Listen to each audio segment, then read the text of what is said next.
Module 21, Networks.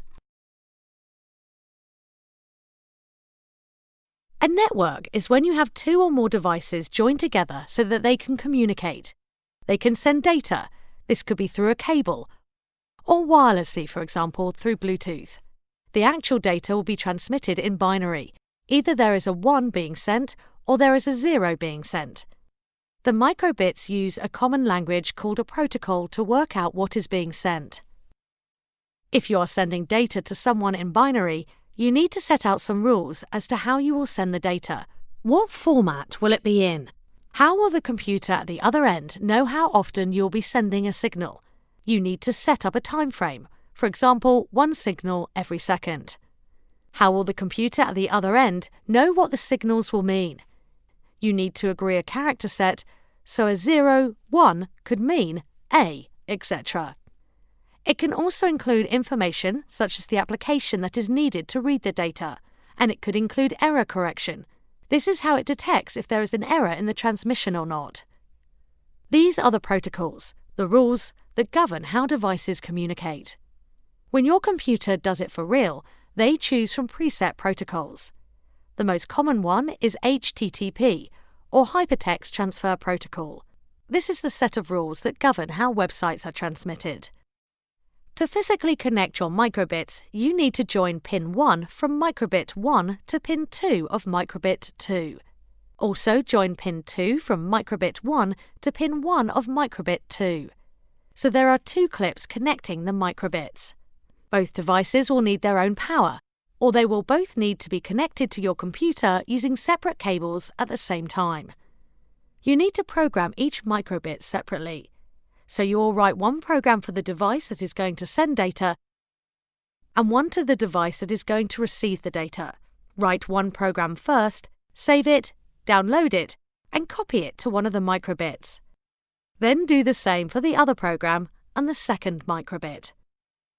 You will see how these programs are written in the next topic. The pin function can send a digital signal or not. To send a signal, use the command write_digital. Let's send a signal when a button is pressed. We need to check if the button has been pressed continually. Think back to the protocols. We need to set the time frames, so let's make it send it for 400 milliseconds, purely so we're not sending it forever. After we turn it back off, we set the write_digital to 0 and wait another 100 milliseconds. This means that the total time is half a second. At the moment, the microbit this code runs on won't do anything to show it's working, so it's always helpful to output something. Here we've just lit it up. There's also an else where the LEDs are all turned off. This means it will only show the image when it is actually sending. So that's the code for the sending microbit. Don't forget to save it. The receiving microbit also has to loop continually, and it is checking if there is a digital signal being received. So here's the whole program for the receiving microbit. It's always checking in the while loop, and when it receives a signal, it outputs an image. You now need to download both of the programs and copy them to the 2 microbits. Press the A button on the sending microbit and watch what happens to both microbits. You have 2 buttons on your microbit, so you can send 2 different signals.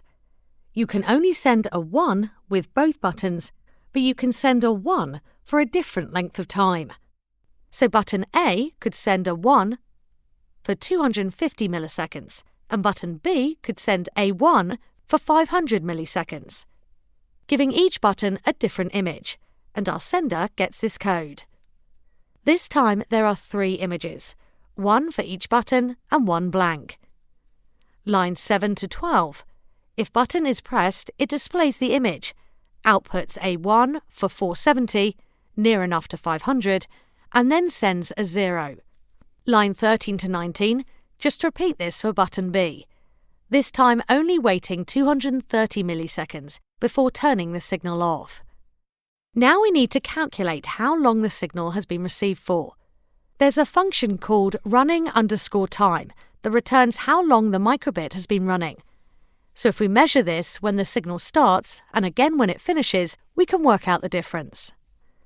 This time we have to loop, and we start by saying that neither button has been pressed. That's line 9. Key underscore down underscore time is none, i.e. it hasn't happened. Then we have the loop for reading a signal. It stores the time the button we pressed at key underscore down underscore time. It only stores this the first time, but then keeps on looping until the signal is no longer received. Line 13 then runs. This only happens when the signal is no longer being received and the time is stored. If there is something in key underscore down underscore time, i.e. a signal has been received, the length of this is calculated by the end time of the signal minus the start time. So we now know how long a signal was received for. We can then check this time. If it's less than 270, then it was image 3 that was sent. If it was less than 500, then it was image 1. If it was neither, then we display blank, i.e. there was no signal. We wait a little while, then display the blank image anyway, and get ready to receive another signal. Here's the whole code. There's a lot, but when you split it down into each section, it will make sense. So this is only 2 different options, but it's likely you're going to want to send more. If you think about the buttons like binary, button A is a 0 and button B is a 1. Here are 4 different images, and we want to send one. This means we need a combination of button presses, but each one must be unique. So the first image could be button A being pressed twice.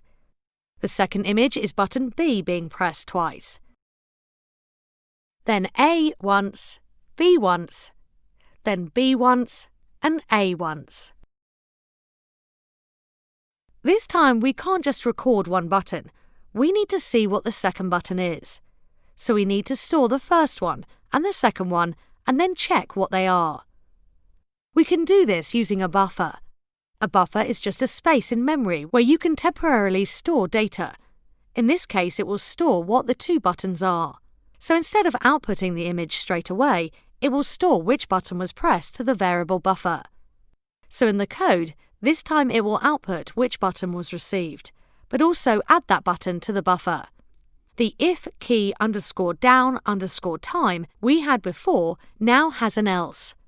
This runs when a signal is not being received. It checks if the length of the button is more than 1, i.e. there have been 2 button presses. It then checks what is in the buffer, and depending on what is in there, displays a different image.